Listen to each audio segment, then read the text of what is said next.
Jared, give me a part! Peak of professionalism here. Welcome to Select Star Network, people.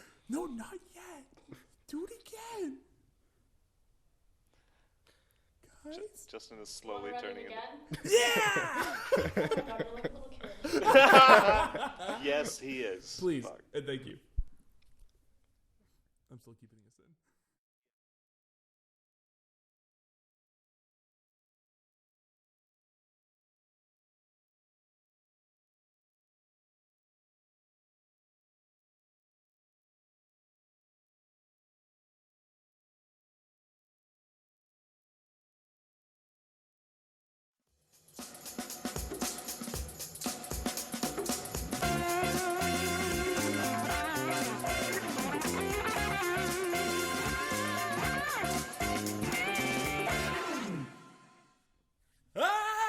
Hey, look, it's like everything was great the first time, right? Everyone's awesome. It was perfect. And hello, everybody. Welcome back to the Select Star Network. I am one of your hosts, Justin Larson, and with me today, my trusty colleagues, Colin C. Burns. How you doing? Hello, everyone. And over to my far left, your stage right, Tyler James. So, everything was flawless. There were no issues. And if you're wondering where I'm picking my ear, it's because there's a goddamn IFB in here, and I'm trying to keep it in my ear, and it's not working, but you'll see me fiddle with this later on. If you ever need And me, I got the voice of I give it 20 God. minutes before you get too frustrated. If you ever Just need- chuck it across the room. if you need me to do a zoom in, I will run over to the camera and run back. Yeah, just constantly zoom in just to show my misfortunes. But anyways, guys, hi, we're live. Hi. Hey. Everyone's going good. Hi. Yes, everything's good. Everyone had a great weekend. Yes, very good weekend. Okay. Very good. Busy weekend. Productive and fun. All you can ask for. Yeah, there it is. I love it. Ooh. It's even the proper placement. Oh, Yeah. proper placement. It's got the C between Right. Colin and Burns. I'm Perfect. taking the L. God's got to cry over there. I'm hearing on my IFB. But yeah, besides that, a couple of us, I think we were doing our final projects here, right? Yep. I was working on it for a few hours before here. And then, Almost finishing it up. Tyler, were you doing your short narrative today? Yeah. Not today, but we've had the rough cut done supposedly.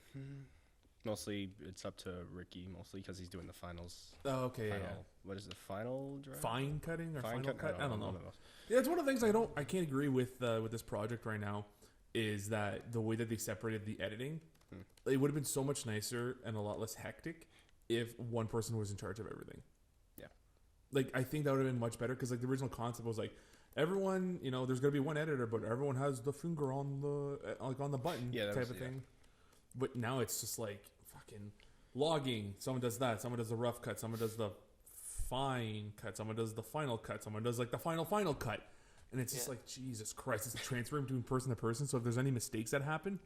Yeah. And if anyone has any ideas or stuff they want to change after they hand it off to the next person, it's kind of like, okay, well, they kind of can't really do it until they finish theirs. Yeah, and good luck trying to explain the idea like over text or like try to like message. I'm like, here's what I'm thinking. And it's like, no. So what? Like each, like there's 3 in total. Rough cut. Is it final cut? Rough. Then rough. Final finish. Yeah, something like that. But like then if you have groups of 5, so you have like logging. Yeah. Then you have a rough cut. Yep. Then you have your final cut. Then you have your fine cut, and then you have like your fine cut. Yeah. It's so dumb. I fucking hate it. Like it's one of those things where I really wish, because like originally the way that Liv and I were talking about it, I was gonna be the editor, right? I was gonna do it all, so I had every idea. Ooh, check out these pit stains. I had every idea of what I was going to do for my edit, and like I was gonna talk to Lib periodically, like getting his input. But then it turned into like, oh no, we're gonna separate it because everyone should have an equal. Yeah, which you understand from like a grading point of view from the teachers, like everyone should show off how they can edit and that, but also. But it's like we've done that all year. Yeah. You know what I mean? Everyone's had that chance all year to do this. Alright, so Colin's doing live stuff on Instagram. I'm doing live stuff on Facebook. What's happening? Live all over the place. You are. My video apparently is going. Play music for us. It's Tyler. by Did the you way. Stop! Something is coming through Justin's phone. Yeah, my like his own. my Facebook Live video started replaying right now. Did you click on it and then? No, it's been black this whole time. It didn't make any fucking Weird sense. as hell. Anyways, it doesn't matter. What matters is the fact that I don't like what we're doing for our project stuff. And it's led to like this whole system of like, so earlier, this past Thursday, we were supposed to get our rough cut guy to do the rough cut, but then we couldn't get the footage because there was an error between transferring. So then we had to get Nicole, who had her stuff on her hard drive, but she wasn't here. She was gone to work at Western University. So Lib and I had to drive all the way over there, grab the stuff, come back, get that rough cut done, submit it. And then we get an email from Michelle being like, hey, this isn't a rough cut. Like, it's not done right. And then Lib, I guess, had mentioned, and like, this is all like very I'm not attacking anyone. Like, I don't care. Just shit happens. But Lib had said like, oh, we were told that a rough cut is just us putting our raw footage in the timeline in order to display what we've done. And then she relayed this message over to Ryan, and then Ryan was like, no, I'm not looking at this because it's 35 minutes long. And it's like, but you set the raw footage, and that's what we have for raw footage. Yeah. So now it's become this moment of like, okay, we got to take stuff out, and we got to make the rough cut look semi-decent, and it's like, yeah. And then I still have to hand off my stuff over to Ileana because she's our color correction person, who now, because of all this hubbub that's happening, I'm going to ask her to do the audio too. So to make sure the audio peaks are at 12, negative 12, and make sure the music's in and all the sound effects are in. But it's just like, this could have been such an easier task if one person was in charge. See, I feel like everyone's not going to be like, let's do Tuesday. And I feel like, no, not everyone's going to be finished. Like, I feel like my group, we still have like shit to do. So. Yeah. And I know there's a few others that have to do it. So it's just, I feel everything feels rushed because we shot ours last weekend. Yeah. It took a day, and then Rick had to get audio again this weekend because it messed up. It sound terrible. Oh god! So everything is like rushed. So okay. I thought everything was due. Like, there's another week of school right after this week. Technically, yeah, because like every other normal student here have exams and stuff. Yeah. So we have this upcoming week, and then the other students have exam week. Yeah. We have no exams. Yeah, but see, if ours was due next Tuesday, I'd be fine with that because everything would be done. It wouldn't feel rushed. But yeah. It is this kind of, I think a lot of people are not expecting how much more work 5 minutes is. Like yesterday and today, I think together with the stupid edit idea that I had, that I wish I didn't mention it, the transition, has taken me about 12 hours of my time this week. And I've lost my weekend. For one transition? No, not just for the one transition, but like finding out what happened with the rough cut and then going in and having to because during this rough cut stage, I wasn't looking at my emails. I was just working. So I did the final cut. So the final cut is done. But now it's like, oh, I also have to do this rough cut now. Or like Cole has to do this rough cut. So it's like, I'm very happy that at one point during the editing phase, I made two separate project files. One where I was going to go this way with my editing and then I had a split path. So I'm like, I finished the split path. So this one can now be our rough cut, which is fantastic. But if I wouldn't have done that, we would have been fucked. We would have had to like make up this whole like pretend rough cut. It's so balls, man. Yeah. My group, we've been pretty good with like having one person do it and then handing off to the next. Yeah. Except for the fact that I've admittedly been like trying to get my hand in every single part of it. Is that why I saw you today? Yeah. Yeah. We're supposed to be like finishing up and doing the kind of the final cut thing, and Grace did some color corrections, and me and Dave kind of looked at it and we were just kind of tweaking things and looking over and kind of doing the last little polish of it. Where we have kind of left the worst part to last because we have this masking thing that we have to do. Oh, okay. Because there's one shot in which I have to to get the performance. I had to like signal the actress. I had to like wave my hand so the actress would like react and turn around and do what she had to do. Oh, is that when she falls to the ground and stuff? This is before that. Okay. This is like when she's first reacting to a person behind her. Gotcha. And I didn't realize that. Like, so we have the camera move, and then I waved my arms, and then she turned around.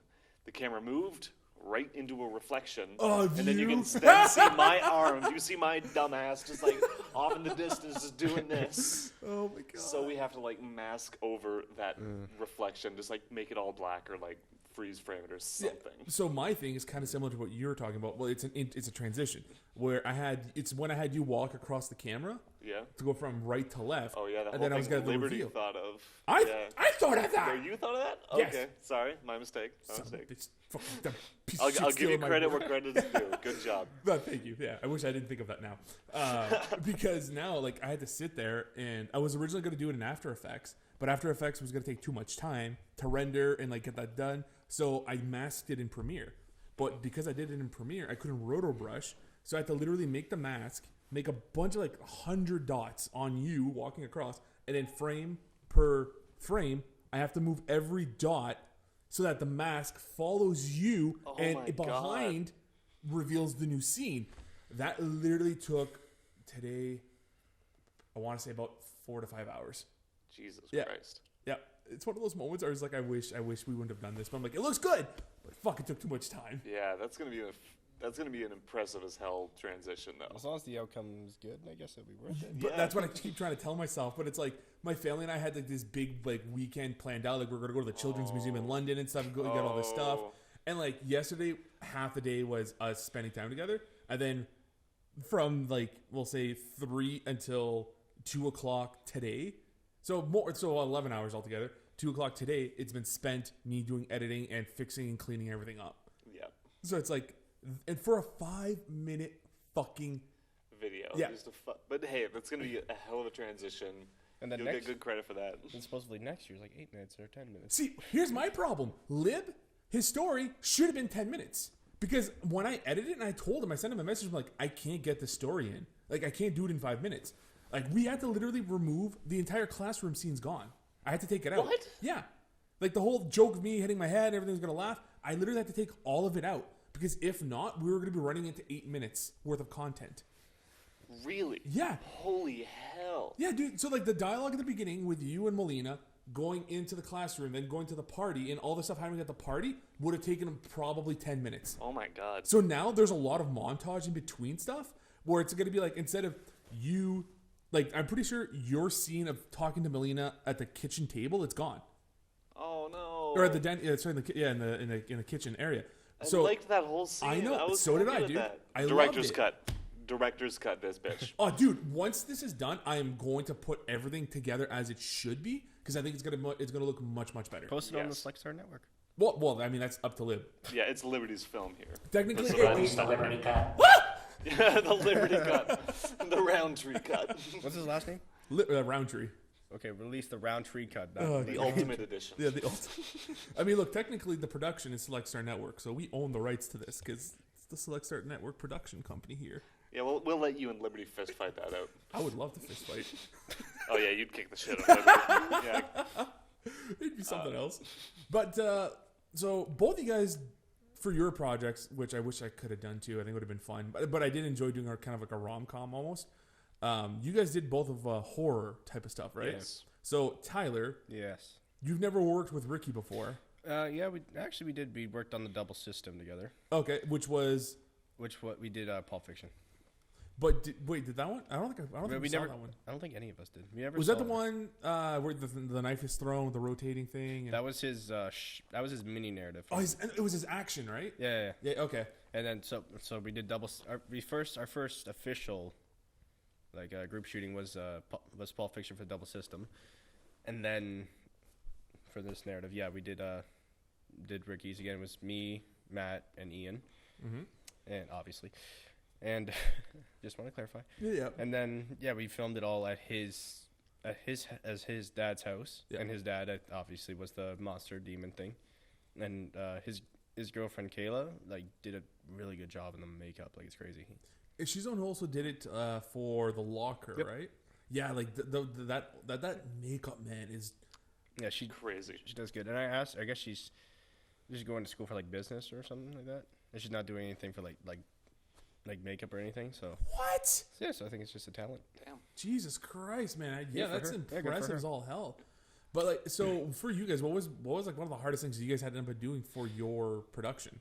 It was pretty much getting audio was a little hectic. What was going on with the audio?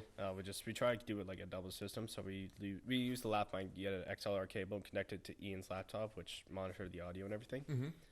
And then we had a problem where Ian's computer shut off, the battery died, and nothing saved. Oh, So we had, luckily we weren't far into shooting, yeah. so we were able to just redo it again. But I guess it didn't really matter because in the end the audio sucked either way. So Ricky this weekend went back to his place, basically re-recorded the audio. So basically everything's gonna be lip synced. Oh my god, it's gonna be like a dub, like a Yeah, pretty Japanese much. dub. I love Dubbing it. it. Hopefully, Everything. hopefully Nice. it works. Hopefully it works out. I've only seen the rough cut. I don't know what the actual finished edit looks Yeah. like. But and I did my trailer already. I try to keep it happy at the beginning and then gets terrifying in the end. Yeah. So yeah, but it was a fun production. Like Ricky, he's really good with cinematography. And just like, yeah, like he's really good. Like from what I've seen, like you can clearly tell he knows what he wants. Yeah. And he'll do whatever he has to get it. And you can tell that he's a horror fan. Yeah. Oh, You can tell that the guy knows Have you horror. seen? Oh, where we shot like his It was in his basement, but entire collection of horror movies ranging from All frickin- VHS, huh? Yeah. Well, Nice. a few DVDs. Yeah. But I mean, it's like when you look at his tattoo, he's got Frankenstein's monster on him. He's got that leather jacket that he wears. He's got the demoni on the back. Like obviously he's a huge horror fan, and like that's one of the things I want to get him on the podcast. He said he for. wants to base this film like off an Italian horror. Yeah. That's where he gets his inspiration from. So. Well, hey, look at the locker assignment. Like that's exactly what it was with the yellow lighting, like that hard shadow on the back, and like those camera movements. Clearly was an ode to classic Italian film horror. Yeah. His dad really got into character. Like he like loved it. He was like doing like Freddy Krueger and shit. Nice. So he was having the time of his life. Oh my god. But before I get yelled at anymore on here, shout out to Amy Scott. No. She was, See, Hi, she Amy. was commenting so much. but see, that's where Shout you out, avoid the Amy. trolls because all they want is the attention. You don't give them the True. attention. They're Amy- gonna stick Amy around. is a hell of a troll. I already did a big shout out to her, so that's all she gets. But here's my thing now. Now she's gonna leave. She got what she Oh wanted. yeah, she's she gonna got leave what now. she's wanted.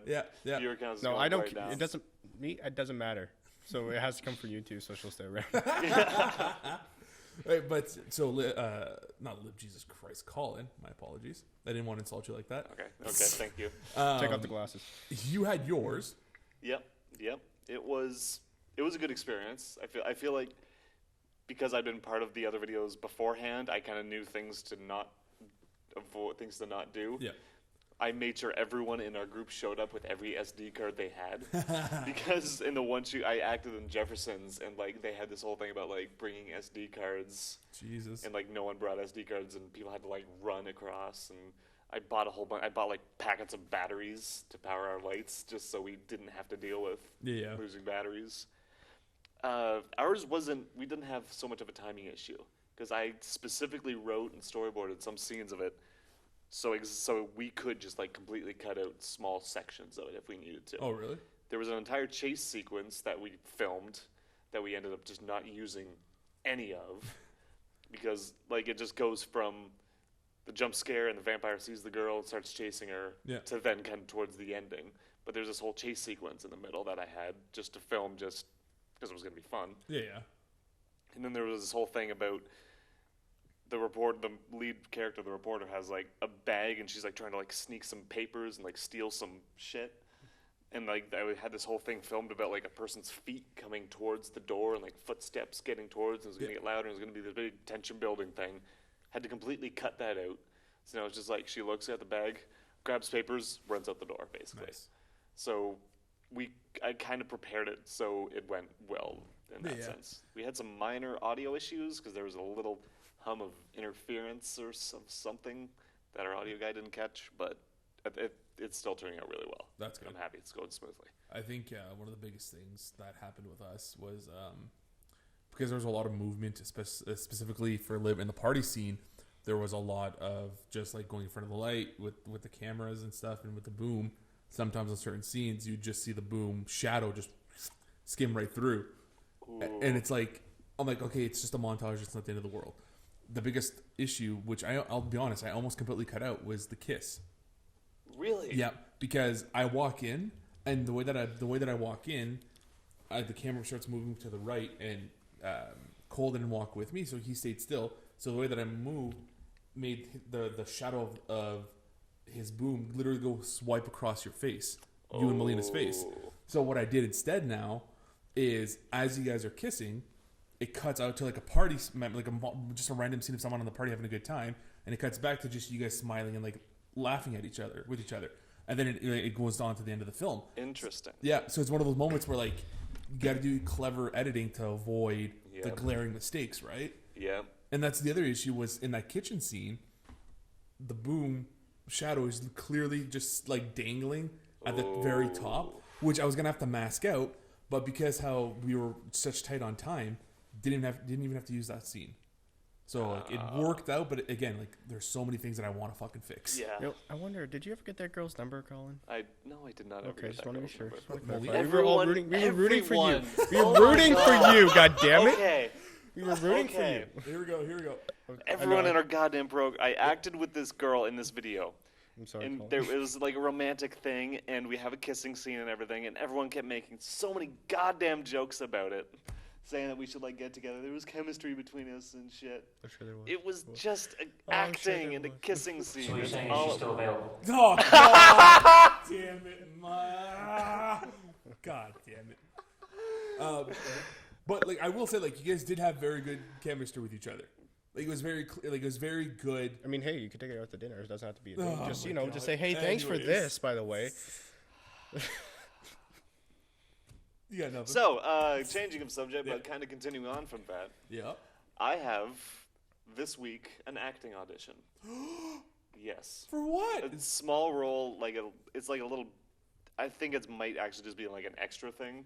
Is it the thing that Dave posted? Yes, it is. Fuck! I forgot to submit for that. I submitted for that, and I have an audition this week. Are you going for nerd? Yes, I'm going for Yeah, nerd. do it. Of course, I'm going for nerd. Yeah. It's the only male role that went down that young, so like Yeah. I'm gonna go for nerd. I was looking. I'm like, oh, I could maybe do a receptionist, but I'm like, yeah, but I'm fat and I got glasses. I'm like, I could probably do the nerd. You're too hard on yourself sometimes. No, it's fun though. Self-depreciation. You do it Self-depreciation. before someone else can. Yes, exactly. Okay. He owns the fat jokes Yeah. about himself now because they're not as funny when we do them. Yeah, it's sad. It's just bullying at this Yeah. point.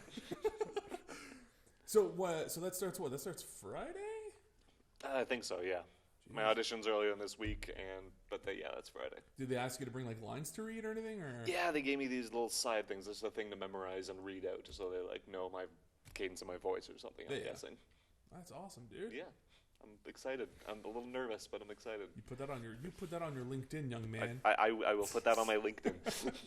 Just listen to Ivan Tiger before you go in. That'll motivate you right away. I think the control room was listening to that before we went live. By the way, they were I was that playing. live. I was He was playing. playing. Oh. He was playing. So that's what I was hearing. Okay, gotcha.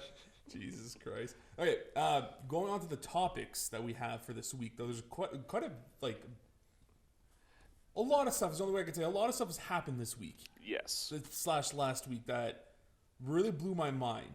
One of them being the shit that's going on with Stan Lee. Yeah, What? that's depressing as hell. Oh, you don't know about this dude? No, I don't watch. Oh my it's goodness. sad. Oh goodness. So I don't watch TV that much. If I remember the information correctly, just recently, I believe Stanley's wife has passed away, Yeah. yeah. which is really sad and super shitty. My condolences to you, Mr. Lee. Or is it Stan? Is it Stanley or is it Lee?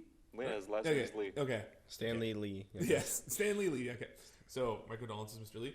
But then a lot of this information started coming out about this really weird power of attorney, pretty much power of.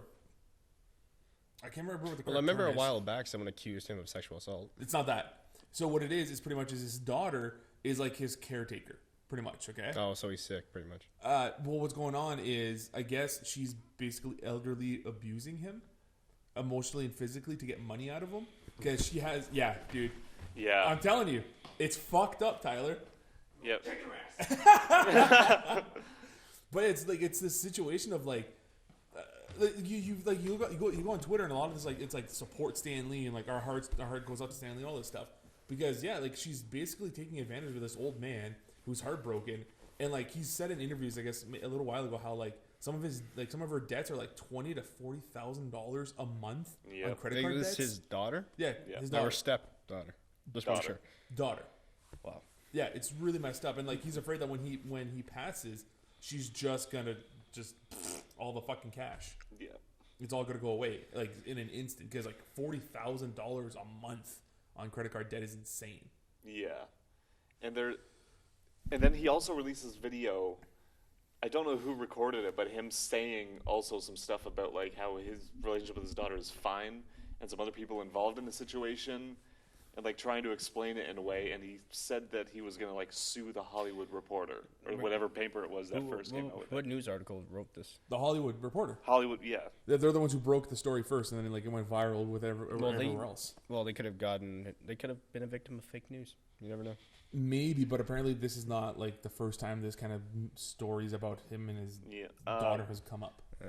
And also, there are allegedly some health issues with Stan Lee. Yeah. He's like 90 something. Yeah. Apparently, the Marvel movies got him into the studio one day, and they filmed like all of his cameos for like the next 10 movies. Yeah.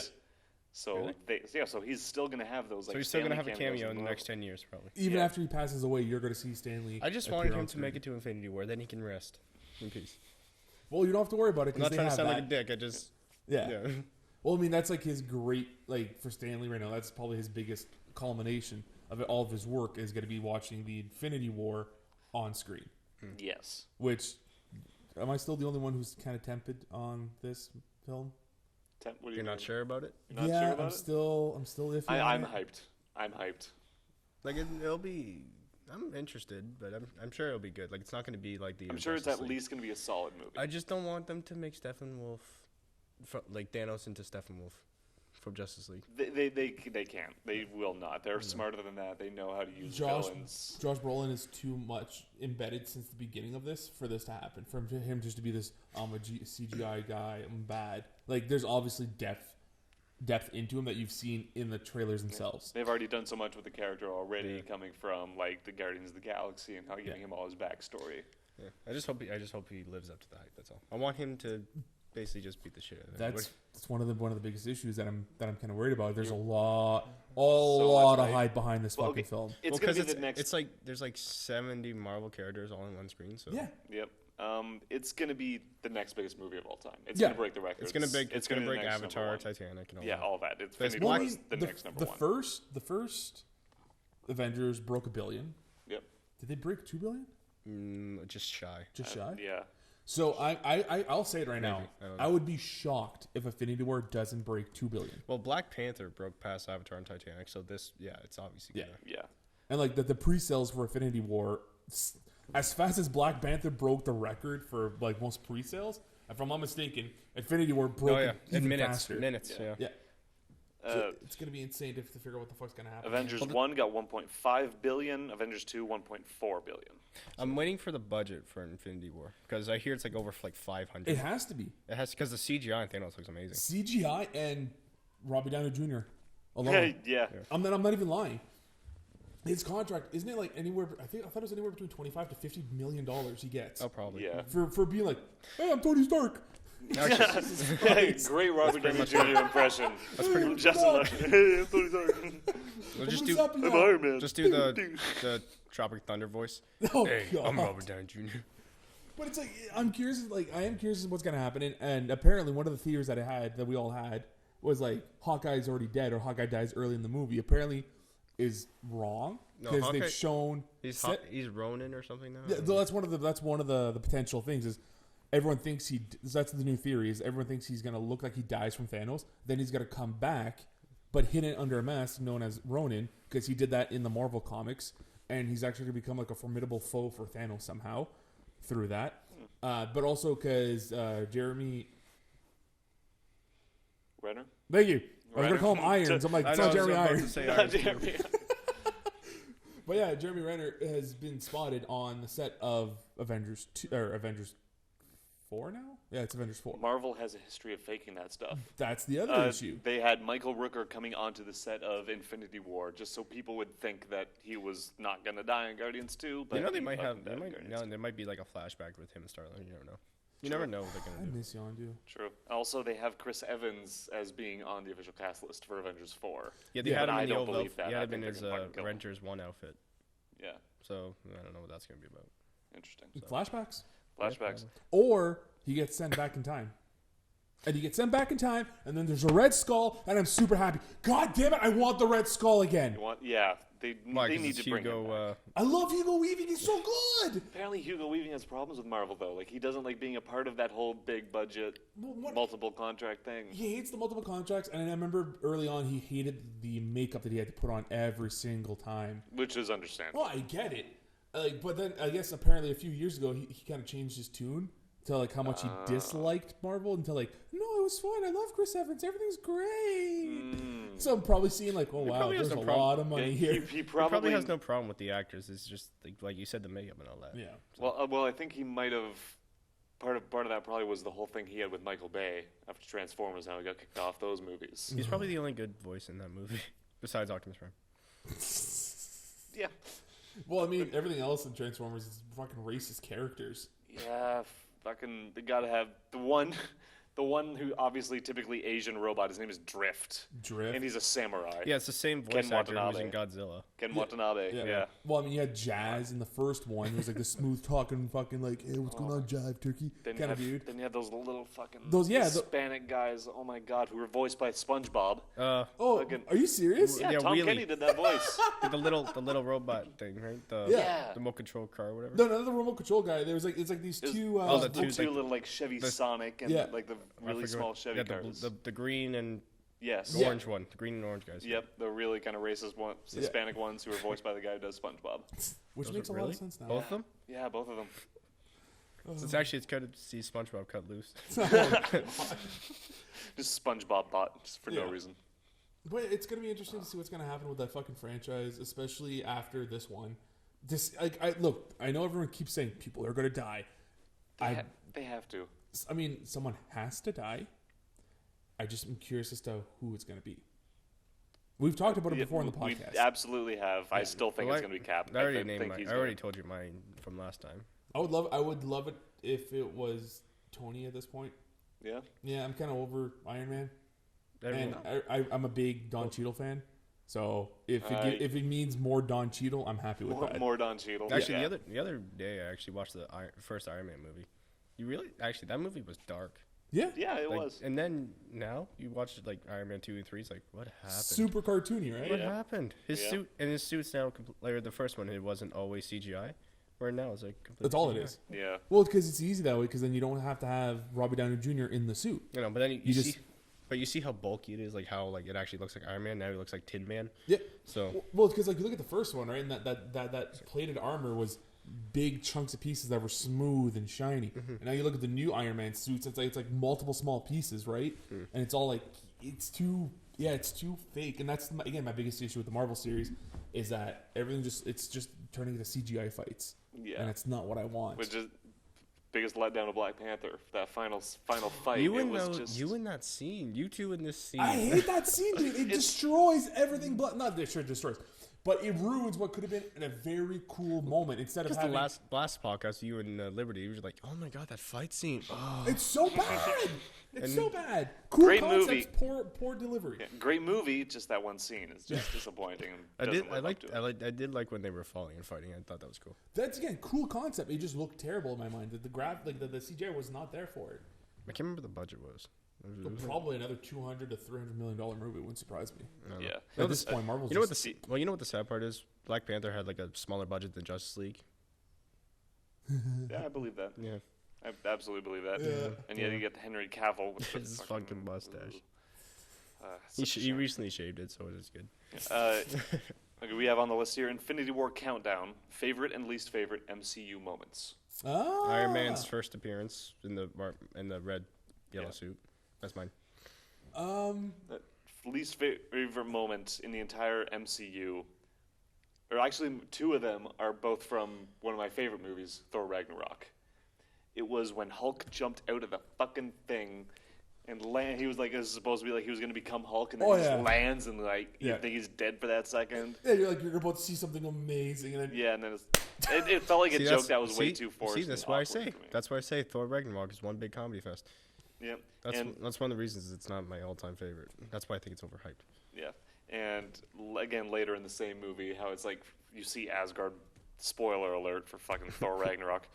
You see Asgard blowing up, and then you see Korg. Oh, as long as there are these foundations here, we can still resettle this. Yeah. Then it all blows like, oh, there go the foundations. It's like I was watching, I was thinking that's a super sad moment. These people are losing their homes. It's fucking. They're watching everything they've worked for just get destroyed. And there's Korg. Oh, look how funny I am, Taika Waititi. I love Taika Waititi, but Come on, man. You think he could have toned it down just a little bit? Yes, he should have used the serious moment for a serious moment, not try to like make little cork jokes. I think my favorite moment, one of my favorite moments in Marvel, was obviously seeing Spider-Man in Civil War. Yeah. Especially interaction between him and the Winter Soldier, Bucky. Yep. Just be like, catches the hand. He's like, "Is that a mechanical arm? That's so awesome!" Actually, one of the cooler parts was the elevator scene in Captain America: The Winter Soldier. That was a fight cool scene scene. is amazing. I like that whole street fight scene where he realizes it's Bucky, Yeah, that and was like good. the whole fight scene leading up to that. That was actually the Russo brothers' first Marvel movie. I think. Yeah. Yeah, So that was. And these guys, these Russo brothers, you know what they were doing beforehand? Community. Do yeah, you no know shit. why they were given the Captain America movie? Because of the paintball episodes. Get out. No, I'm serious. The Marvel guys, Kevin Feige, watched the paintball episodes of Community and thought, holy shit, these guys can actually make a good action scene. And he invited them to talk about Captain America, and they got the job. Wow. It's bananas. Exactly. It just shows like And how they direct a comedy show, and yet they had the least amount of comedy in their movies. It just shows that, in my mind, because they know what they're doing. Exactly. Yes, and I strongly believe that if you take a well-crafted comedy movie that was like obviously that had a lot of concentration and heart from the directors, those kind of directors, just like those kind of comedian actors, can break out and do amazing things because it is as hard as it is to make someone cry. It is 10 times harder to make someone laugh. Yep. See, I think don't it know was how they Ron do it. I Howard can said never something. do sad scenes where you have to like cry. Even if I think of the most saddest thing, I can never do that. I can can't now just- do it almost on. I can pretty much do it on command now, and it's Cry Yeah, now. I saw him do it. Right Yeah. now. We're gonna have to give him a minute to like get in that headspace. Yeah, I think it was Ron Howard. Said My something. God, you like actually that one try time. right now? Yep. Okay, stop. Okay, tears You are cry, coming you're gonna make me cry. Holy shit, there are tears in his eyes. Go to camera one. Oh my God. No, it's okay. We're good. If I see tears, I'll start tearing. But it's something that I found out that I can start doing. Like I can start getting my eyes to water, and then it's like I start getting to that sad stuff, and then I can get the. So you just Damn So what? You just constantly think buddy. of sad stuff? Yeah, Obviously. so like one of the things that I ended up by doing for Lib's first mini narrative, he wanted me to look super sad while looking at the little Bumblebee toy that we had earlier, and I looked at it, and then we did like a reshoot like 3-4 times, and at the end of it, he's like, "Wait, are you crying?" I'm like, "Yes, motherfucker. You wanted me to be sad. I'm crying." And every time he said, "Cut and let's redo this," I had to get back to that fucking space, dude. That was the most awkward shoot we ever had to do, just because like the physical space we Yeah. had to be in. Yeah. We were in that hotel room. There was like maybe like 6 square feet you could walk in. Yeah, if you're lucky.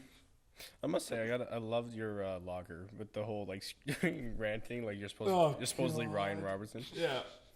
Jesus Christ. Yeah, that was like very improv last minute thing that came up that we all decided would be fun to do. I don't know, it's just funny. Then you did like the Smash VL zooms in. Yeah. Yeah. I thought that was funny. Oh my, and then that one was I didn't have enough time, so we really kept on that fucking like I kept on that zoom in and stuff. Oh God, that was dumb.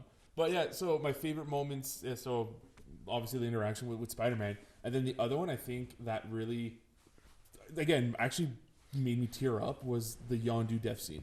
Really? Yeah, oh yeah, that was Oh great. yeah, that fucking hit me hard, dude.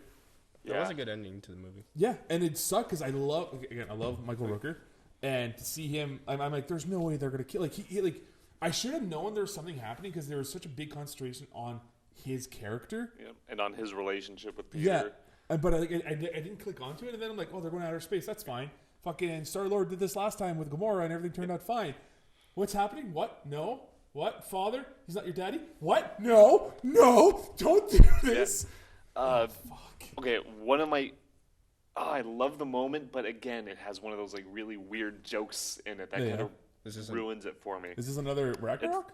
No, it's another. It's in the Guardians too. Okay. It's when all the kind of Guardians are like getting tied down by something or getting absorbed by the planet, and Kurt Russell has like Chris Pratt like tied to the thing, or Yeah. is like taking his power or whatever, and Kurt Russell says this thing about like, what do you have to live for? What makes these people so worth it? And all this shit, and then everything just goes silent for that moment, Yeah. and you see Peter thinking about You see him thinking about his mom. You see him thinking about Gamora. You see him laughing with Drax and flying around with Rocket. Yeah. And talking with his mom, and it's so like super sad and depressing. And then the music starts to build up, and you hear dun dun dun dun dun, dun, and then he starts to break out of it. And he says, and he looks him right in the face, and says, "You shouldn't have killed my mom and squished my Walkman." Yeah. And then the fight starts. And Shouldn't crush my what? he squished my Walkman yeah. because he broke his Walkman. It was like. Well, that was the gift that his mom gave I him. get why the joke is in there. Yeah. It's just like it felt No, I felt like- awkward for me, and it felt like it kind of ruined the potential that scene had. It just See, kind no, of like, I can top that. The nipple jokes that Drac kept going on about. oh yeah, yeah. that just got annoying. So in that film, yeah. so I can excuse that moment of the Walkman, like you shouldn't have killed my mom and crushed my Walkman. I was okay with it because in that movie there was the moment where fucking what's Kurt Russell's character's name again? Ego. Ego. Thank you. The human planet, living planet. I call him Ego.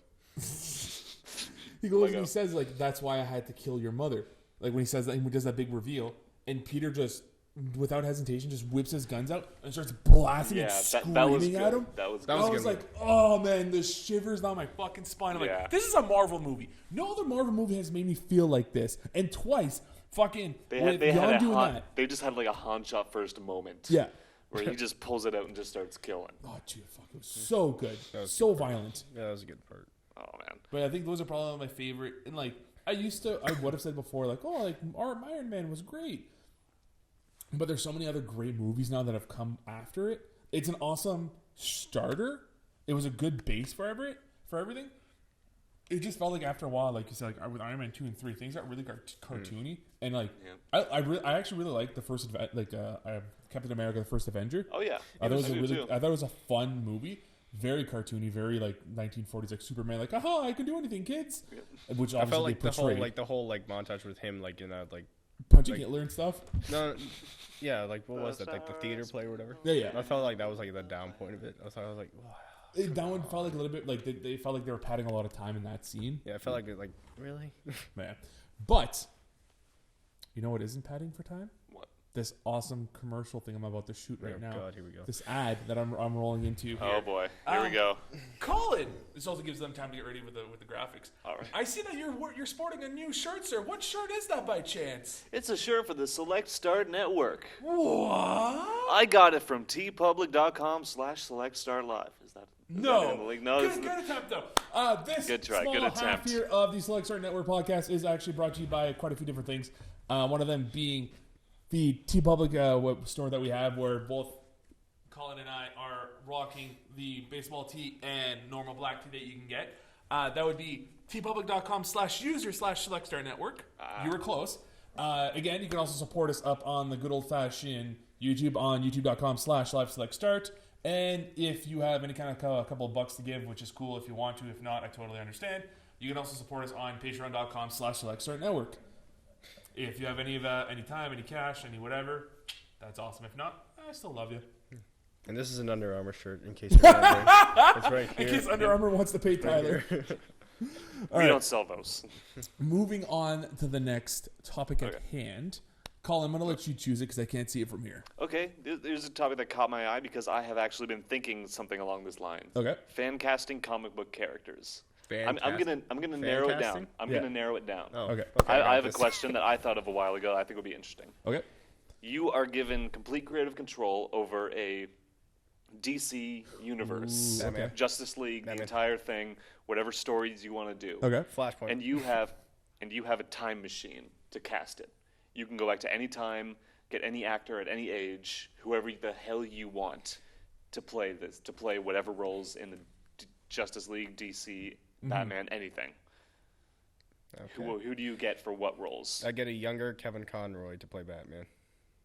I can get that. I Yeah, can get but, that. but I mean, Kevin Conroy has never been in shape to look like Batman. Go back in That's time, why get if him I bef- cast him, he'll get in shape. Like, look at Zachary Levi, the guy who's playing Shazam. He's wearing a bodysuit, though. Yeah. Yeah, but if you see his pit, like, Yeah, like, he's in bulky. shape. Yeah, He's he's still getting in shape. bulky. He's getting bulky. Um, Gain, son. about 1980s era Alec Baldwin, Batman. That'd be fun. That would be. I mean, He did his do a voice he alone. did the Shadow. Yeah, that's what it was. Yeah, he did do the shadow.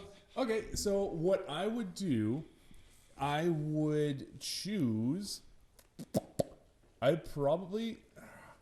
Okay, so let's just talk about this in seriousness. If we're gonna pretend this is in the world that these other storylines have followed it, because if not, it wouldn't make any sense. I would do probably Flash Rebirth. Okay.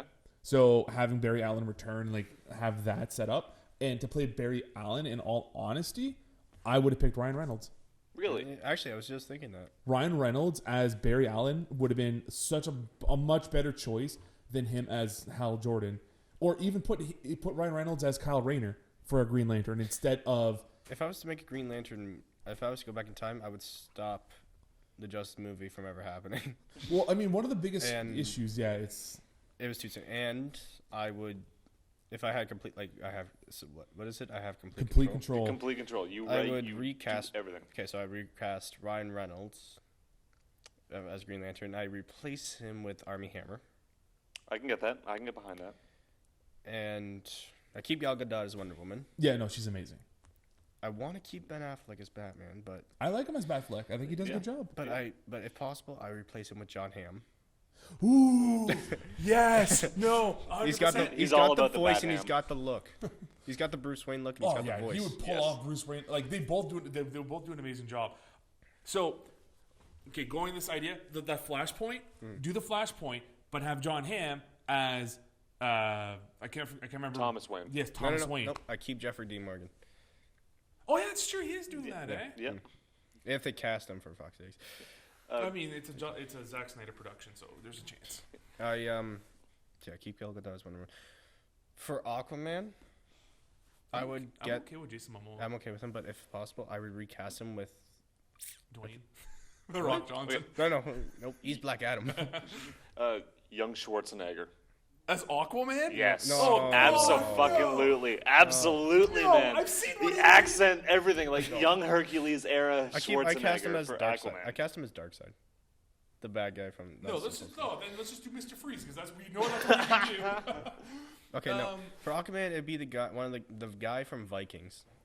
Oh, yeah. I forget his name. Troy?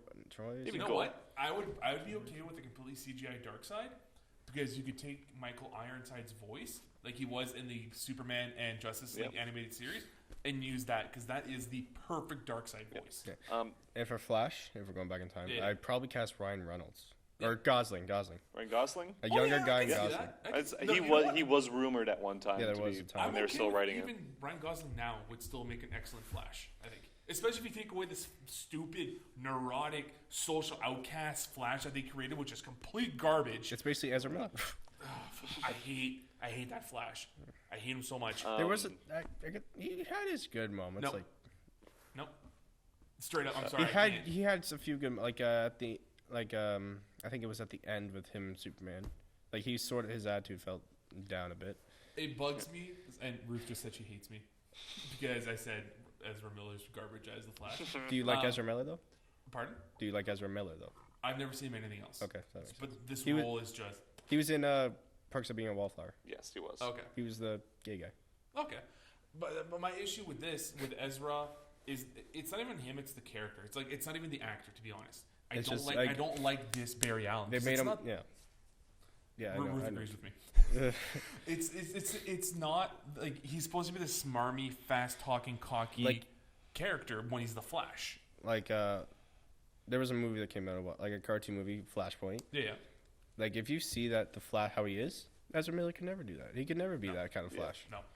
It's this young, scared child who can run very fast. And I also don't agree in the Justice League.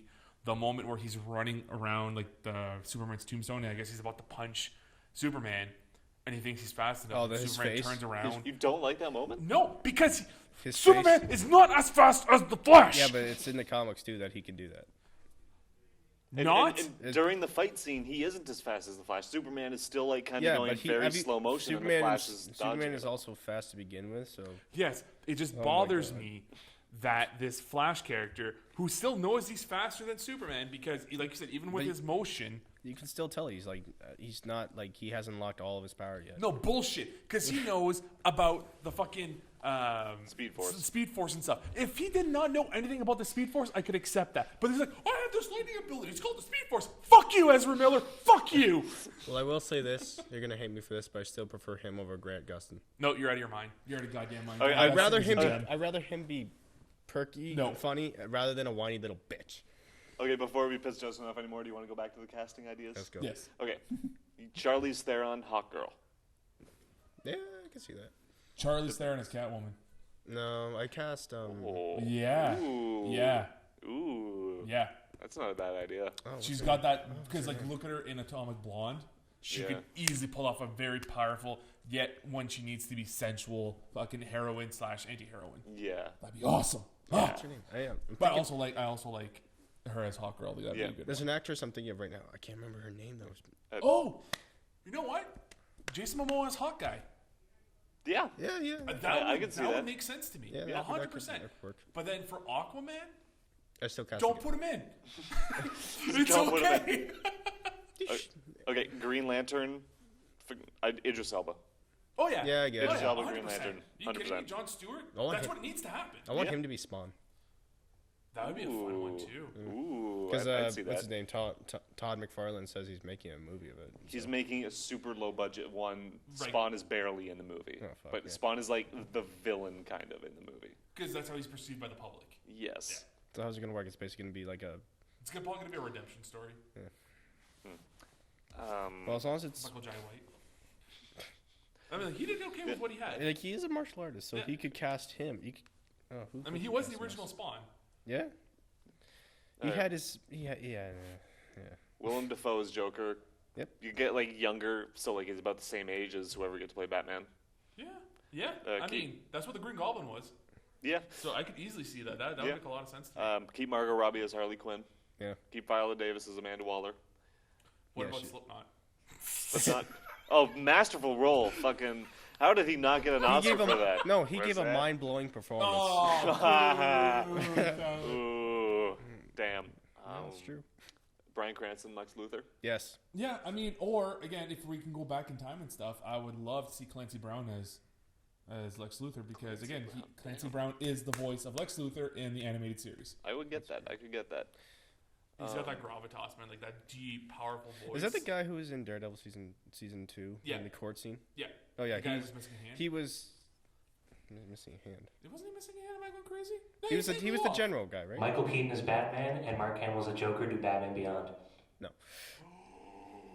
Dude. I Michael still Keaton- can't forgive Dude. Actually, WB for not doing that.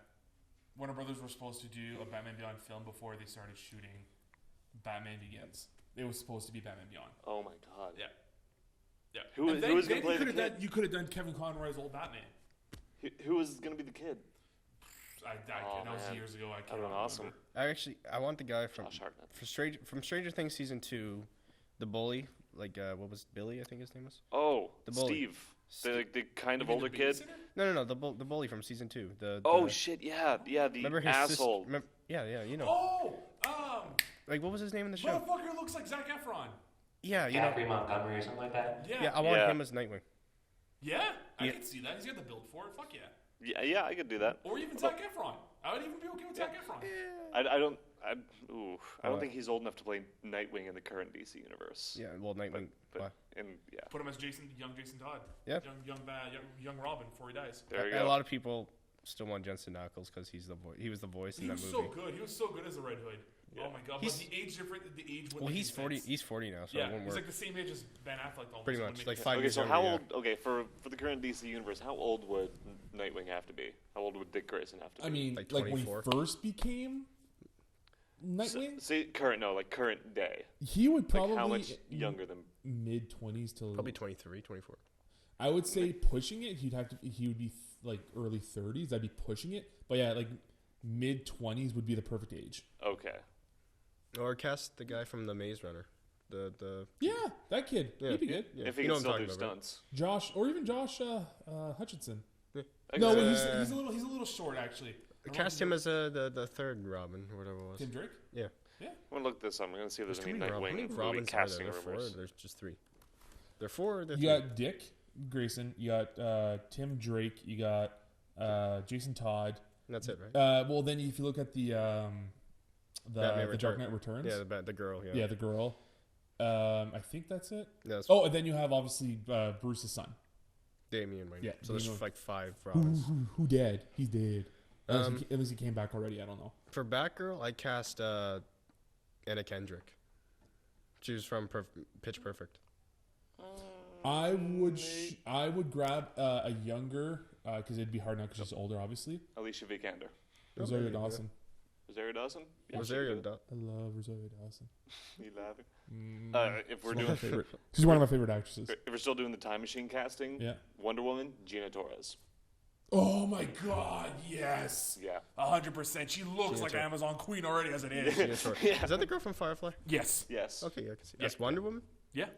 Again, and she did the voice of Wonder Woman in the DC Universe online Did she? game. Yep. Oh shit. Yeah, That's for like awesome. a briefly though. And she did a couple of Wonder Woman things after that too. But yeah, that would be. No, there was a while. Oh man, Oh, we're while- gonna finish up this one topic. But yeah, picking them. we're gonna finish. Okay. Yeah, there finish was off on this topic. no, there was a. Hang on, the name's gonna come. Hang on, just continue. I gotta remember the name. Hey, does the chat have any suggestions by chance for any? Uh, Or has it been quiet? no, it's been real quiet. Oh, Amy Scott left after she quiet. got her shout out. Oh, yeah, I'm guessing so. Wow. She might have left before that, Yeah. honestly. Is that a chat from Twitch? The Twitch chat is one person, Nico66. Don't know who that is, but hi, buddy. Hi, and too good if one of you gently takes off a basket. I don't know what that means. If one of you two gently take off a basket. I'm gonna just ignore Is that an innuendo that I don't know about? I Am don't old know. For this? Am I too old? I have no idea. But anyways, my final thought. I actually like Cyborg. The guy who plays Cyborg is doing a good job. Yeah. With what he has. I could not find her. Damn it. Do you know what she's been in, Tyler? She's been in Underworld. Kate Beckinsale? Yeah. Kate Beckinsale? Okay. Yeah, I think she could do good. For Batgirl? Yeah, for Wonder Woman. I feel like Catwoman. Yes, Yeah, Catwoman. okay, yeah, well, that- I mean, she's already pretty much that character in fucking as Selena in Underworld. Yeah, exactly. Yeah, I think we've determined our DC characters pretty damn well. Yeah. What's next on that topic list? What do we got? T.J. Miller. T.J. Miller. Do you know who that is? probably. T.J. Miller is the ginger guy with the mustache, and he was in Silicon Valley. He's the bartender in Deadpool. Yeah. Oh, that guy. Okay. Yeah. I'm T.J. Miller. Fucking he's always yelling and stuff. I tried the back way from the mic, so I'm sorry, Chase. Yeah, he got arrested he got pulled in for questioning anyways from the FBI because on a train ride from someplace to someplace in first class, he reported that some woman left a piece of baggage unattended and swore that it was a bomb. So when the cops came by and investigated, realized that it wasn't true, they further delved into it and they started talking to the staff of the train. They asked TJ if he had anything to drink. He's like, I only had a glass of wine. And apparently, according to the staff, he's like, no, motherfucker had more than a glass. Like, For him, a glass is a bottle. Probably. yeah, like a couple of cocktails and some wine and stuff. That's like my mom saying, "Oh, I've only had a glass," when there's an empty bottle right beside. Yeah, I mean, it's like, how big was the glass? No offense, Mom. It's the bottle. Well, it was like he had all these things, and I guess he got into an argument with this woman earlier during the cart ride, and then falsely called in to make a bomb threat towards her so she would get arrested. Yeah. So he's now potentially facing 5 years, I think, in prison for falsifying a bomb threat for a terrorist attack. Yep. Yeah, it's he's done. Yeah, that's... Well, I don't think he was big to begin with. He was getting big. He was. He Well, was just on 'cause Silicon Valley. And That was his big. Like, it was a huge breakout role for him. yeah. And then he left it because he wanted to make kids movies all the time. So he, because like it really started with like How to Train Your Dragon. He's one of the voices. He's Yep. Rough Nut or Tough Nut, one of the nuts. Yep. He was getting a lot of success with that. Then he did his role in Big Hero 6. It was like the underpants dude was like, twist it around, inside out, blah, blah, blah. I It's never saw that movie. It's actually fun. It's a fun movie. And then obviously he was in Emoji, the Emoji movie. Oh, God. I never watched that movie. He was so the lead Emoji. I saved myself from that. Yeah, he was you the did lead a good emoji. thing. Oh. And I would never waste my money or time on that. Poor Patrick Stewart. Yeah, he was number 2. Yeah. Literally, he was a turd. Yeah. But yeah, so like he was going on this huge like. He was in Ready Player One as well. Really? He did motion capture and a voice role for Ready Player One. Is that good? Yeah. It is. I want to watch It's it. not about. It's a fun movie. Yeah, It's not anything spectacular, but it is a fun movie. If you like fanfare, you'll enjoy it. Yeah, exactly. If you, Apparently, the Shining scene is amazing. oh my god, it There's a is. Shining scene in it. Yeah, there's an but entire scene where like, so they're having to like follow all these clues and Is it- that and going through. So it. is this movie one big fourth wall break? Pretty No. much. No. It's a guy in a VR world who has to find these clues. Because I know the Glidorian, the Fast and Furious or the Back to the Future cars in it. Yep. Yeah. Yep. No, it's just like it's a so you know how like you go there's VR chat. Yeah. In VR chat, you can become anyone, and you can have anything in that world. It's literally VR chat, the movie, but with good stuff instead of fucking And little in the Wakanda story, the guy who levels. created the whole virtual world that they're in, just Yeah, loves there's all some pop about that. culture and everything. So he just puts everything in there. Like you can go into the world and like drive around DeLorean and some Tron bikes and all this shit. People can become their favorite characters. So like you might see like a fucking RoboCop or whatever. Like Yep. just anything you want can happen. You right? see these entire battle scenes where like one of the main characters he like mows down Freddy Krueger, shoots over Jason, then like the Iron Giant flies over top, and then Yeah, like a there's DeLorean flies X-Wings. by, and then all the Halo guys are just like killing people like a bunch of Oh, Spartans. so that must have been good for you when you saw the Halo part. Yeah. Oh yeah. Well, apparently Microsoft put a lot of money into like, yeah, no, you could put our stuff and that's fine. So apparently there's a lot of like Microsoft references. Yep, and there's Apparently a lot there's of the chainsaw in Gears there? of War. Yeah. Gears of War. Yep, they have that in there. Just a whole. I really wish they did. shitload. You have to pay a microtransaction. We'll do a microtransaction to watch the film.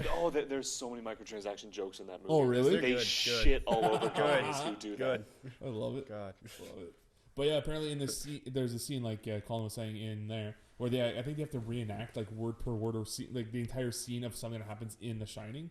But The Shining world looks like The Shining. Oh yeah, it does. Like the entire movie, like when they're in the virtual world, has this like kind of CGI'd over look to it, and then when they go into The Shining, it goes away and it looks kind of grainy, like the film, like the Shining film. Yeah, so it's like, as if this was shot on film, they did that. Like So it was they have- actually film reel recording. So they have like the two girls from The Shining. Yeah, that's one part of it. There you go. And then like there's a joke of like one character is like, I've never seen The Shining, and he like goes around a corner and he sees those girls like, ah! It's amazing. It's really fun. Yeah, that's one of the movies I need to watch. Another one, obviously, I want to watch The Quiet Place. Yep, I'm going to see that. Right here, is that sometime the soon. Jim from The Take Office? me with you. Yes. It's with John Krasinski. He directed it, and it's his wife Emily Blunt. What's his last name? How do you pronounce John Krasinski. Krasinski. Say it again. John Krasinski. Krasinski. Yes. Yeah, it's one of those Yes, like Krasinski. John Krasinski. Krasinski. See, I say Krasinski. Krasinski. Krasinski. You're close. You're close. Krasinski. There Yes. you Okay, There you Jesus Christ.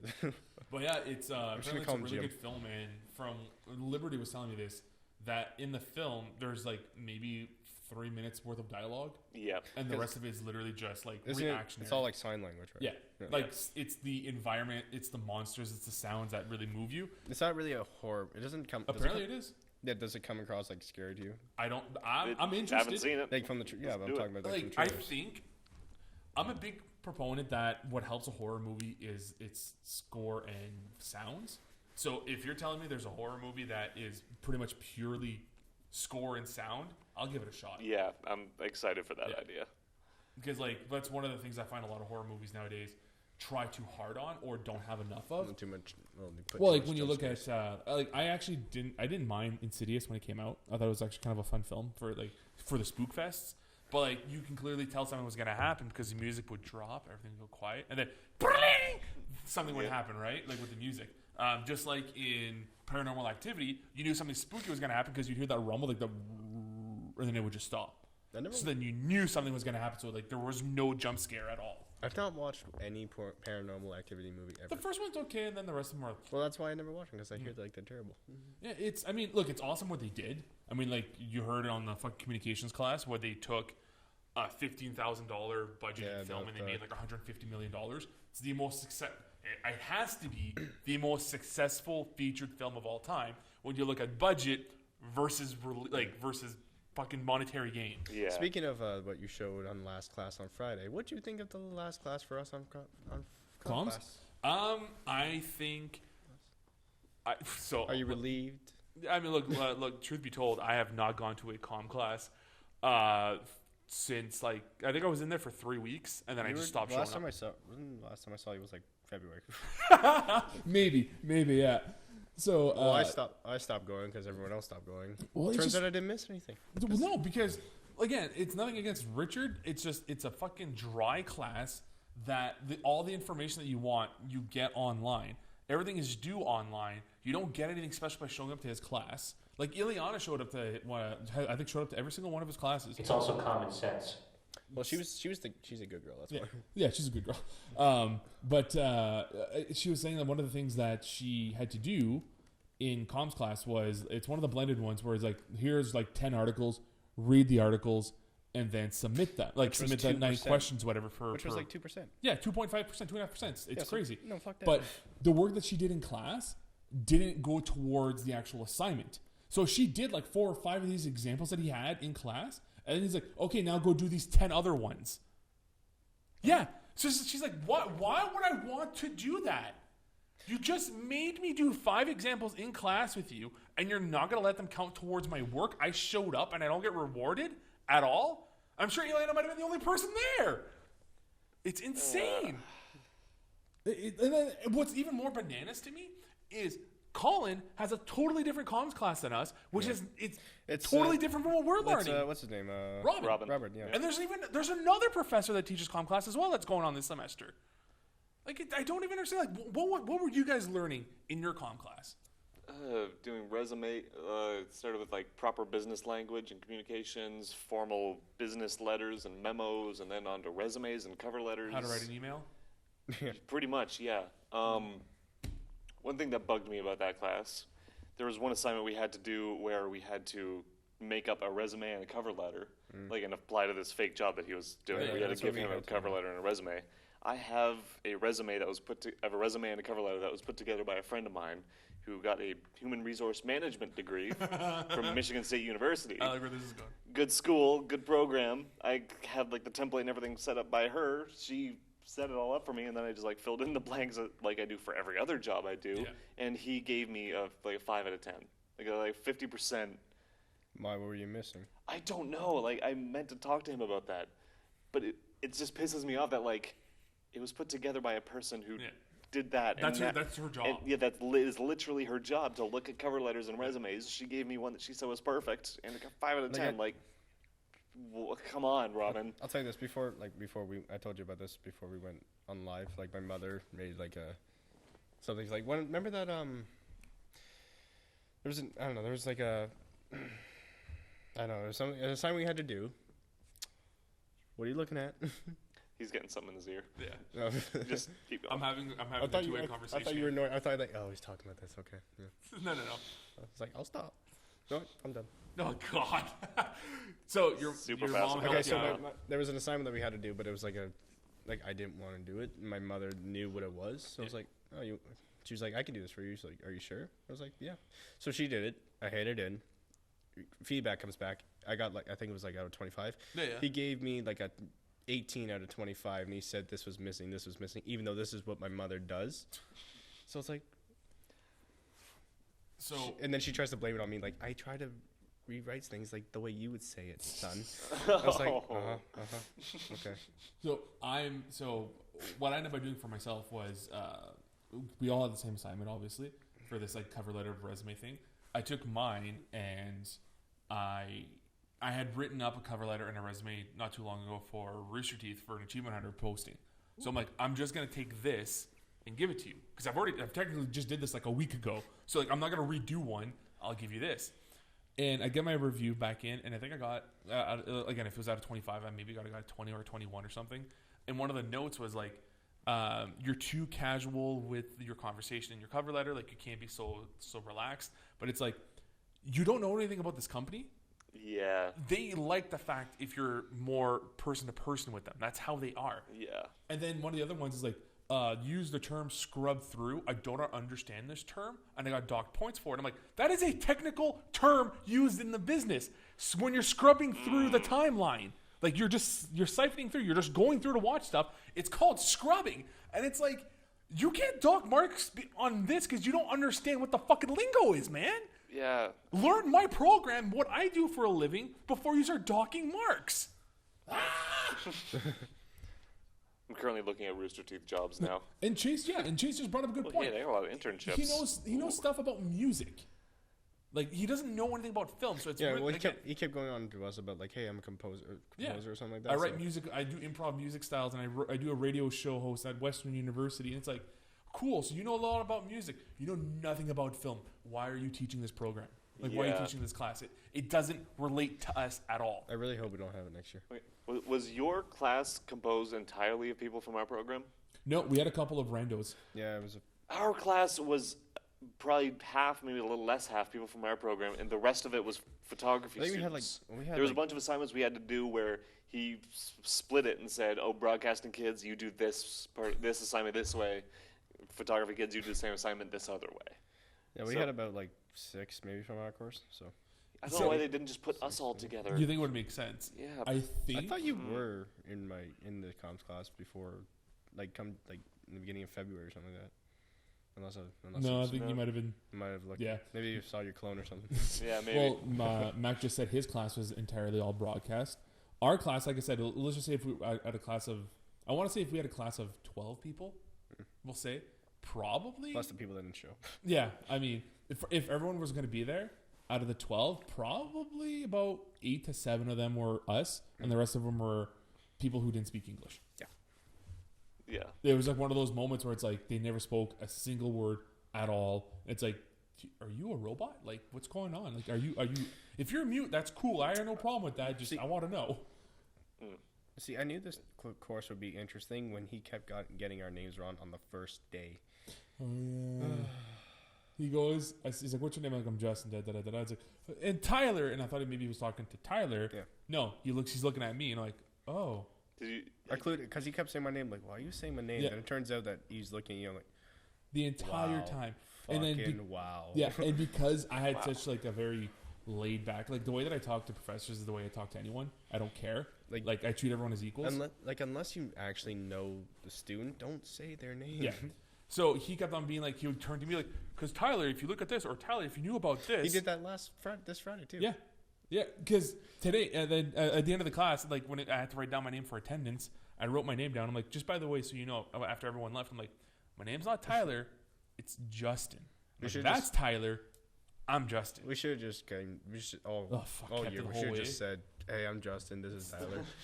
But like, it became one of those moments where it's like, God damn it! And then this past Friday, after not being there for like 6 weeks or whatever, 8 weeks, I come in. I'm like, hey, like it's gonna like the order was Leah, Clarissa, then it was gonna go to Ian, myself, Ileana, then Tyler. Yeah. And then then he's naming the people for coming down. I was like, Tyler, you coming up? Tyler. So I'm like, if you mean Justin, yes, I'm gonna go. I wasn't sure if I was gonna answer because I knew like I was supposed to go like second last or something or after Ileana. Yeah. I was like, okay. And then I'm like, wait. I'm like getting a flashback from like what we talked about. I was like, oh, you. Would have been helpful to do that thing that Amy Scott, hi. That's one of those things that she does, like, oh, hi, teacher, Amy Scott here. Yeah. Just like say your name before like hi, every Ryan, answer. Amy here, and ask the question. It's like, you're not on the press release. What are you doing? Also, Tracy commented, Samuel says hi. I don't know these people. Tracy Millette Larche. No, I don't know what you're talking about. No. Stalkers, all of them. Okay, damn, apparently you don't know any of them. They're fans of the Select Star Network. No, they're whores of the Select Star Network. There's a difference. Stop! I always do this every time she comes on. Just tries lost to do the anything. viewer. Oh, it did legit just go down to there 3 you go. before. Well, Paul once Tracy was like, "Oh, he's gonna start swearing." Sam, you're not gonna watch this. But yeah, it's one of those moments where I'm glad this class is gonna be done and over and done with. I could show up again this next Friday for the other presenters. But I'm not going to. I'm not doing it either. Yeah, I don't think so either. You didn't show up for mine. I'm not going to show up for yours. Yeah. I really hope we don't have it next year. Do we have it next year? Please tell me. All I keep hearing is that next year is going to be a lot more. Colin, was it you that was saying like 6-hour class? That's a rumor I heard. I'm not sure how true it is. Don't we have to choose between film and broadcasting or something like that? Yep, we do. So we have to focus. We have to choose like to focus more on. Well, one side. I'm choosing film because that's why I came here. I know. Why? But the only reason why I would want to do broadcast is for this. I want to learn more about this. like so that my shit looks better. Couldn't you? I'm pretty sure if you probably asked Morgan if you could do something like that, like come into another class and just learn. If I don't have anything to do, yeah, it might be like, is it cool if I just pop in and learn? Yeah. I won't interfere. I just want to see some shit. Yeah. Especially if it's like only like 6 hours a week of class time, and the rest of it's like working on your whatever your project is. Yeah. I'm not against that though. Yeah. There being like that little class time and the rest is being up to us. Yeah, because to me that's more of what going into film or maybe television might be a bit different, but my experience of film has been, here's what you're supposed to do, fuck off and go do it. Like, we're gonna come back to make sure you did it, and that's it. Yeah. Like, there's no hand holding. There's just you're hired to do this job because we're confident that you know what you're supposed to do. Yes. And that's they leave you alone after that. So it's gonna be interesting. Yeah. Because I'm also gonna see. I think the split between TV and film, there's not gonna be that much TV. Yeah, I can Yeah, but understand it's not exactly the greatest to begin with as it is right now. I mean, I'll be honest. TV has been more organized than the film side this year. Yeah, obviously. But what we're doing with like Morgan on Thursday classes and stuff. Well, it's a bit hectic. I think. Hectic? I don't know. I think Hectic. it's.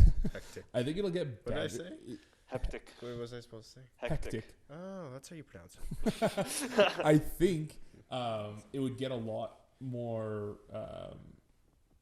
finessed, more finagled once we start going in where it's up to us to make sure it's done right. Where you'd have the people who actually care would be in the second year in TV, right? Yeah. So there wouldn't be a lot of screwing around. There wouldn't be a lot of people just.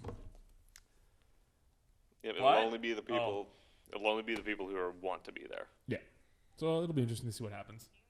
I did not select voicemail.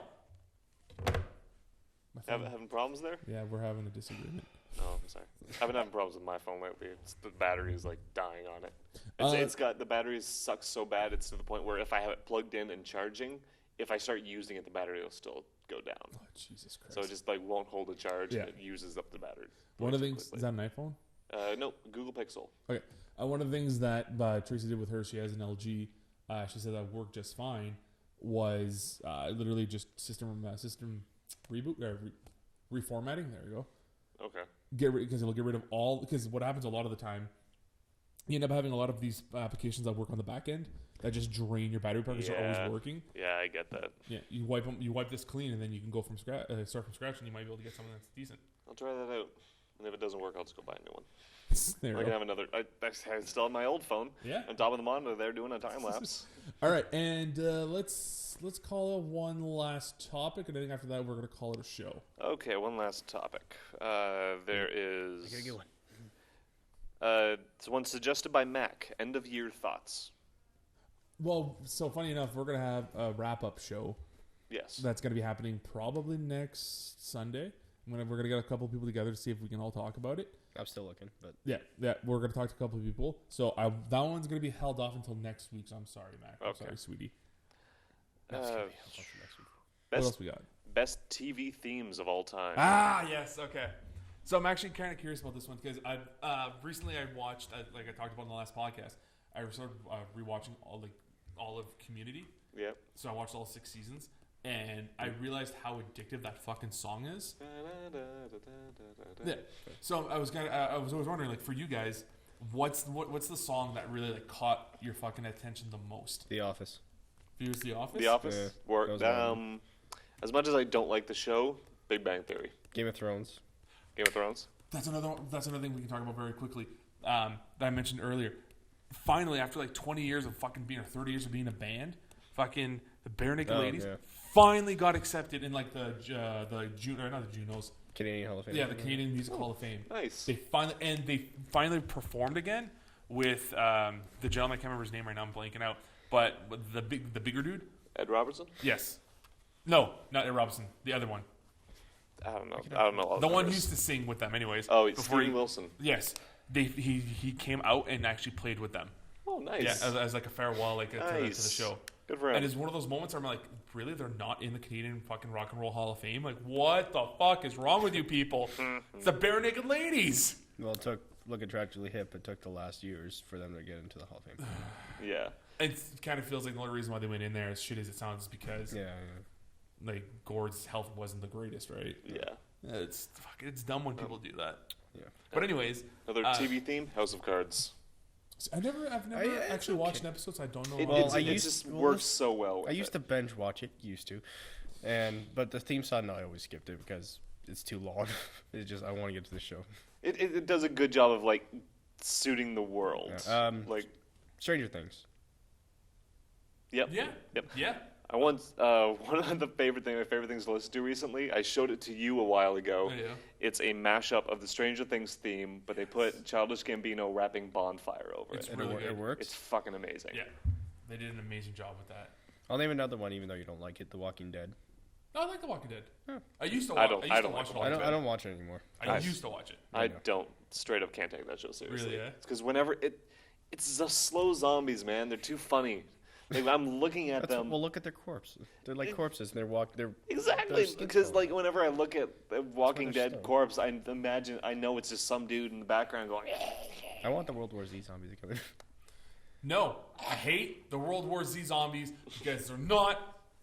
I hate that movie. I fucking hate that movie. I fucking hate The that theme is movie. good. Really? Why? That is a terrible. That's an entertaining That shush. is not based off the books at all. And Max Brooks even admitted to it. All they did is they took the name, shot it on there, and they're fast-moving zombies. World War Z, the book, are slow-moving zombies, and it's about the battle of attrition, trying to outlast them, which can't work because they're the undead. See, I should have done a zoom in right now. Yeah, I could have used. It just bugs me because like there's a lot of these amazing scenes in the book. Like one of them, it's the battle for Yonkers, and the battle of Yonkers ends up by being like all these soldiers are in Yonkers is like in New York, if I'm not mistaken, or Michigan somewhere. Yeah, New York. New York, yeah. So, and these guys are sitting there like constantly having these shift rotations of killing the undead, and these soldiers are literally shooting for like 8 hours. Then they stop. They go rest. Some other guys come in and start shooting. And what ends up happening because like they think they can just kill them off with attrition, right? What ends up happening is they start running out of ammo. The soldiers get getting tired, and the slow-moving zombies now have the advantage because all they think about is eating. That's it. That's all they care about. These guys now feel fear. They're tired. Their aims are getting off. They're running out of ammo. They're panicking. All it takes is one guy getting bitten, and the fucking thing spreads out. The other one is they kind of did it in World War Z. It's when those zombies are getting killed, and like they make that giant mountain of zombies. Yeah. Well, it's kind of that idea in the book, but it's the idea of like the humans are a little bit too hubris, and they don't take the zombies seriously. They don't realize what they're actually doing by accident, by helping them, is creating this wall of corpses that each zombie just keeps going up. They shoot, it's dead, and it literally builds a ladder until finally the zombies just topple over, and they can fucking go and start eating people. And then there's other scenes in the book that you can never do in the movie now because they're fast-moving zombies. One of them being this fucking fighter jet pilot lands in like this marsh of Louisiana, and is stuck on a cart, knowing there's zombies around. But she has to get to a certain point, but she can't because if she jumps off, their crawlers are going to start trying to kill her. When you have these fast-moving zombies that can climb shit, that scene is totally removed. Yeah. Like, it just doesn't work as well, I find. So I'm a big fan of the slow-moving zombies when they're done right. I can't take them seriously. Like George at all. Romero, Night of the Living Dead style is so good. Yeah. Because you have humans stuck in a small area, and they're being flooded. If only by Ricky was zombies. here. Yeah, if only Ricky was here. You could have a good conversation with Ricky about this. Yeah. But it's, going back onto the topic of the classic fucking TV themes that are good. What was that? What's up? Oh, there's a theme like from the 90s that was good. I'm trying to remember what it was. Give me a minute. I like the Dragon Ball Z theme. Pokemon theme.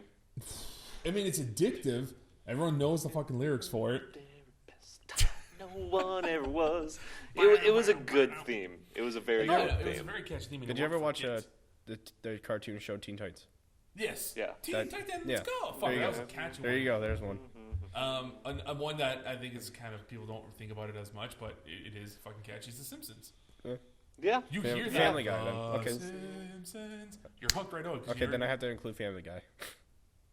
I don't like the show, but yes, I can agree that's a pretty fucking the show. catchy TV theme. Yeah, I get that. American Dad, going off of that as well. The Cleveland Show. Oh, God. Let's not speak of that, please. Buffy the Vampire Slayer, I think is amazing. Fucking that riff, that fucking scratch against the guitar. I might be a little bit biased because this show is my massive guilty pleasure, but The OC. Yes, that's a good one. California. Yeah, Oh, I never watched it, so. Right back where we started from. Here we got. That's a great show. It's a I good missed show. that show. Ben McKenzie from Gotham was on Oh, that show. really? Yeah, Yep. that's where he started. I did not know that. Theo. Smallville. Somebody save Yeah. me. Super catchy. I had that song on my phone. Scrubs. Never watched it. Superman. It's a good theme. Oh, yeah? Yeah. You never watched Scrubs, really? Never watched Scrubs. Damn. I had a friend who was obsessed with it, and I was going to watch it. And I think it was my friend at X, and he kept talking about it so much, and I'm just like, yeah, I'll watch it. And I'm like, It just got to the point where it was annoying. yeah, I was like, yeah, I totally watched it. It was so good. Like, shut up. Every Netflix Marvel intro ever. See, I'm not actually not a big fan of a lot of the intros. No? I think Daredevil was good. I really like the Daredevil. I like Punisher's and intro. the Punisher was the only two that I found were really good. What about Luke Cage? Jessica Jones with the jazz and the I can't believe purple I'm saying this, but Iron Fist. It actually has a good intro. No, it doesn't do it for me. Okay. I like the Flash theme from the CW. And even Arrow's theme is pretty cool too. Like the hype up. Yeah, I'm actually debating on watching that show again because I hear it's starting to get good. I'm telling you, the Flash is fun. It's fun. I can't. Arrow I can give it a chance with Flash. I can't. Mad Men. Yeah. Yeah. Fantastic theme. Yeah. That whole intro and the guy falling and I love that. I What's want to that? keep watching that show. Breaking I wanna Bad. Watch it. Never watched. Yeah. I only watched season 1. I think of Breaking Bad. Oh, it's What is wrong with you? I think I made it up to the part where Bryan Cranston has the fake meth and he blows up. Oh, you keep going. you keep going. keep That's going. like halfway through season 1. You haven't Oh, seen. so then I guess you I haven't haven't seen seen anything yet. No, wait. I also know he kills Chico. Right. Yeah. That's the meth dealer's name. Chico. I think that's the Tuco? first guy he kills. Tuco. Sorry, Tuco. Yeah, that's At some that's point, the season, maybe. Yeah. That's like the season 2 premiere. So maybe I watched that. I can't remember. And then like the fat dude's trying to hide the body because some other dude's pissed off. I can't fucking remember anymore. Fat dude trying to hide a body. Or the fat dude dies too. I can't remember. There's a big fat dude. I think that was with Tuco. And I know he dies too. I think. Oh shit! I can't remember. Oh yeah. I think Tuco kills him. Okay. Like season 2 premiere, Tuco just straight up kills him in front of Walt and Jesse. Yeah. Okay. Then there you go. I think I probably made it to the season 2. I just can't remember the ending of season 1 at all. I don't know if you watched the show, but it stars Jason Momoa called Frontier. That was on the Discovery, right? Yeah, it's a good show. Apparently it was a really good show. Isn't that show filmed like just in in Northern Canada, Ontario? yeah. Like Thunder Bay, Hudson Bay, I think. Oh, that's cool. Well, fun fact. So, for you guys, I'm assuming you guys watch Trailer Park Boys. Yes. It used to Oh be my filmed god, on I the West Coast. love it. Then it started being filmed in Sudbury, where I'm from. Really, they're filming Sudbury now? Yeah. Nice. And Nice. then Letterkenny also filmed in Sudbury. Yep. That has to, I guess I'll include that theme, like the guitar at the beginning. There you go. Yeah. But okay, so before we close off, is there anything anyone wants to talk about? Anything special? I'm excited for the Venom movie. Fucking what? I am Really? skeptical because Highly skeptical. I am. it's gonna be CGI stuff. No and I'm happy that Woody Harrelson is the voice of Carnage. I hate the fact that Carnage is in it. It doesn't make any sense to me. I don't think Carnage is in it. No, Carnage is Yeah, well, why wouldn't? What's wrong with that? because the story for Venom isn't I'm Venom. I pooped out Carnage. That's not how it works. Like it's a build up when like Eddie Brock tries to fight off Venom, if I'm not mistaken, and then the Venom symbiote can't stand the Tutti Good Shoes anymore, and he separates itself and then finds himself a new host, that evil part, and it's the fucking mass murderer Cassidy, whatever his name, Butch Cassidy. Or Cassidy Butch, whatever the fuck his name is. Okay. Actually, I'll give you another one that'll piss you off. I'm excited for the Solo movie.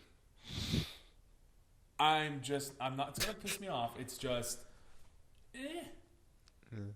I saw more Donald Glover, which made me happy. Yeah, Because Donald Glover was knocking out of his fucking land. his like voice, he's like very smooth. Like Yeah, he's everything like- you've heard about me is true. Yeah, they're just so good. And, like the cat, like the fucking paws, like little like sway he had. It was perfect. It's like, he's doing that great.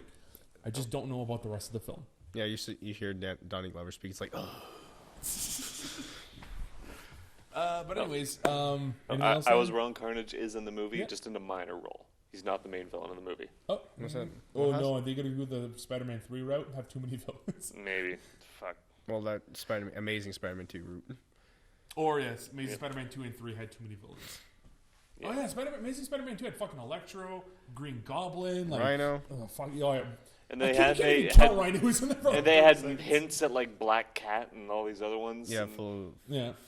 Wasn't she Harry's assistant or whatever? yeah. Yeah, and then at the very end of the film, they do the whole like Sinister Six fucking reveal, and it's Yeah. like we're gonna build a universe. No, you didn't. We're gonna restart the universe. Yeah, yeah. And also there was some hint on like whoever the hell B.J. Novak played in that movie that he was going to be a villain. Is that The the guy new from owner? Ryan from The Office. I never watched The Office. Oh, What? Yep. he was in Inglourious Bastards. Hold on. The little man. Let me He see. wasn't in here. Glorious Bastards, was he? Yeah, he was. B.J. Novak. Yeah, he was one of the Jewish guys who was like the little man, Oh shit. and he had that scene. It was Brad Pitt, him, and Christoph Waltz. Oh, I gotta watch that again. Yeah, gotta rewatch a lot of movies. Okay. Was he at the end of the film?